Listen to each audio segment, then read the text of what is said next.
আদালতে গিয়ে comrade Mohammad Selim, comrade Tanmoy ভট্টাচার্যরা বলে এসেছে, যদি দরকার হয় তদন্ত করুন। ভারতের কমিউনিস্ট পার্টি মার্ক্সবাদী বা ভারতের বামপন্থীরা কোনো সিবিআই, কোনো ইডি, কোনো বিজেপির বাপকে পর্যন্ত ভয় পায় না। যা করার করে নিন। কোথাও একটা টাকা চুরি, একটা টাকা দুর্নীতি।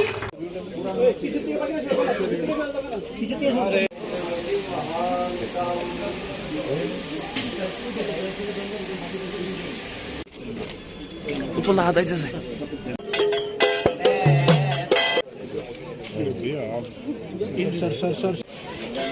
দাদা ওই ছায়াটা